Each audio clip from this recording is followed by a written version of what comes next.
तो दोस्तों नमस्कार, एक बार फिर से स्वागत है आप सभी का। आज हम बात करेंगे अडानी पावर के रिजल्ट के बारे में इस वीडियो में। तो आज अडानी पावर का रिजल्ट आया है, काफ़ी शानदार रिजल्ट रहा है। तो देखते हैं कि इस क्वार्टर में कंपनी ने क्या क्या चीज़ें किया है और उनके फाइनेंशियल में क्या क्या बदलाव हुआ है और किस प्रकार से कंपनी का रिजल्ट रहा है। अगर मैं ओवरऑल सारांश की अगर मैं बात करूँ कि कंपनी का रिजल्ट किस प्रकार से रहा, तो क्वार्टर वन फाइनेंशियल ईयर सन 2027 का यह रिजल्ट है। और अडानी पावर की अगर मैं नेट प्रॉफिट की अगर मैं बात करूं तो 42% जो है उसमें ग्रोथ देखने को मिला है, जिसके वजह से आज अगर नेट प्रॉफिट की बात करूं तो 4,806 करोड़ रुपए का उनको नेट प्रॉफिट हुआ है। और कंपनी के रेवेन्यू में अगर मैं बात करूं यानी कि उनकी आय में, तो 34% यानी कि 34% का उनको ग्रोथ मिला है, जिसके वजह से उनका रेवेन्यू बढ़ करके 18,902 करोड़ रुपए का उनका टोटल रेवेन्यू रहा है।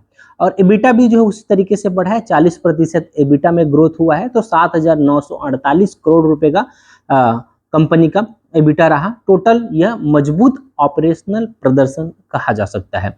उसके बाद फिर जो है सबसे और बेहतरीन न्यूज़ है कि कंपनी को 15,000 करोड़ फंड रेजिंग करने का, फंड जुटाने का अप्रूवल मिल चुका है, जिसे कंपनी जो है आने वाले समय में नए प्रोजेक्ट बनाने और अपने कर्ज के प्रबंधन जैसे कार्यों पर खर्च करेगा। उसके बाद एक और न्यूज है इसमें कि कंपनी का जो बोरोइंग लिमिट्स था वो 75,000 करोड़ रुपए का था, वो बढ़ करके 1,00,000 करोड़ रुपए का हो गया। तो यह भी, ये सारी चीजें इनके फेवर में है और अच्छा न्यूज है ये सब चीज जो है, जो कि इनके बोरोइंग्स लिमिट्स बढ़ने की वजह से आने वाले समय पर जब भी इनको और भी पैसों की जरूरत होगा तो इनकी वित्तीय क्षमता एक तरीके से अगर हम बोलें तो उसमें बढ़ोतरी हुआ है। तो इस प्रकार से जो है इनका टोटल सारांश रहा कि कंपनी का रिजल्ट इस प्रकार से। अब हम थोड़ा सा डिटेल थोड़ा सा जानने का प्रयास करते हैं पिछले क्वार्टर और इस क्वार्टर के कंपैरिजन के हिसाब से। तो अगर मैं सेल्स की बात करूं तो पिछले क्वार्टर यानी कि मार्च सन 2026 में कंपनी का जो सेल्स था वो 14,223 करोड़ रुपए का था, जो बढ़ करके 18,902 करोड़ रुपए का सेल्स हुआ है। और ऑपरेटिंग प्रॉफिट 4,732 करोड़ रुपए का था, जो बढ़ करके 7,949 करोड़ रुपए का हुआ है पिछले क्वार्टर के मुकाबले। इसी तरीके से मार्जिन की अगर मैं बात करूं तो मार्जिन में भी काफी बेहतर इंप्रूवमेंट है। पिछले क्वार्टर में 33% का ऑपरेटिंग प्रॉफिट मार्जिन था, और अभी अगर मैं बात करूं तो 42% का ऑपरेटिंग प्रॉफिट मार्जिन रहा है। अदर इनकम जो है पिछले क्वार्टर के मुकाबले कम है। अगर ये थोड़ा सा ज़्यादा रहता तो मेरे ख्याल से और इनकम जो है इसमें और ज़्यादा ग्रोथ देखने को मिलता। वैसे इन्हीं के आसपास 538 करोड़ का इनका अदर इनकम अभी जो रहा है।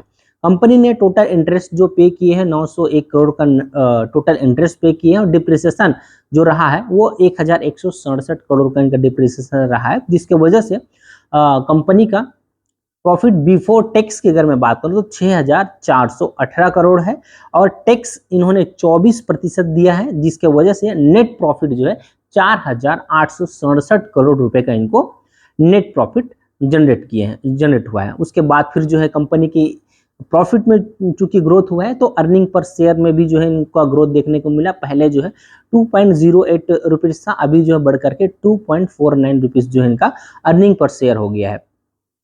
तो इस प्रकार से कंपनी के नेट प्रॉफिट में काफी बेहतर जो है ग्रोथ देखने को मिला है। और सबसे इंपॉर्टेंट चीज जो हमें देखने को मिल रहा है इस कंपनी के एवज में, तो अगर हम इनके इन्वेस्टर के ऊपर नजर डालेंगे तो आप देखेंगे कि प्रमोटर का इनके पास जो है शानदार स्ट्रॉन्ग होल्डिंग है 74.96%, अराउंड हम मान सकते हैं 75% का जो है होल्डिंग है ऑलरेडी प्रमोटर का। और एफआईएस जो है लगातार 4 क्वार्टर से इसमें होल्डिंग्स बढ़ा रहे हैं।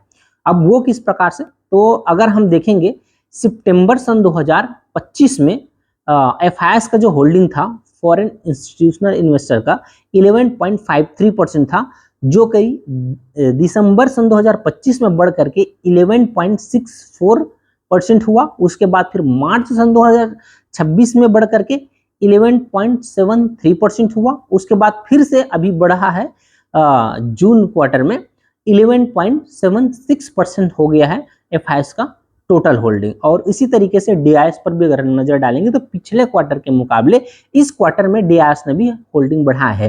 3.69% का होल्डिंग था पिछले क्वार्टर में, यानी कि मार्च सन 2026 में, और अगर अभी हम देखेंगे तो 4.07%, लगभग 4% से ऊपर की होल्डिंग जो है अब हो चुका है डीआईएस के पास। तो बड़े इंस्टीट्यूशनल इन्वेस्टर जब भी किसी भी कंपनी में होल्डिंग बढ़ाते हैं तो डेफिनेटली जो है उनके ग्रोथ का अच्छा फ्यूचर हो सकता है, ऐसा मानते हैं, क्योंकि उन लोगों को ज़्यादा पता होता है तो डेफिनेटली वो लोग अच्छे जगह पैसा लगाएंगे, ऐसा हम लोग मान करके चलते हैं। तो इस प्रकार से जो है टोटल समरी रहा कंपनी का। आप जो है निवेश करना चाहते हैं नहीं करना चाहते हैं, ये अपने निवेशकों से, अपने जो एडवाइजर हैं उनसे सलाह जरूर लीजिए और उसके बाद फिर जो है अपना डिसीजन लीजिए। तो मिलते हैं ऐसे और बेहतरीन जानकारी के साथ, और भी जितने भी कंपनी का रिजल्ट आता जाएगा उसको हम इस चैनल के माध्यम से बताएंगे। और शेयर मार्केट की बेहतरीन अपडेट्स के लिए और बेहतरीन जानकारी के लिए आप हमारे चैनल के साथ जुड़ सकते हैं। इसके लिए आप चैनल को सब्सक्राइब कीजिए,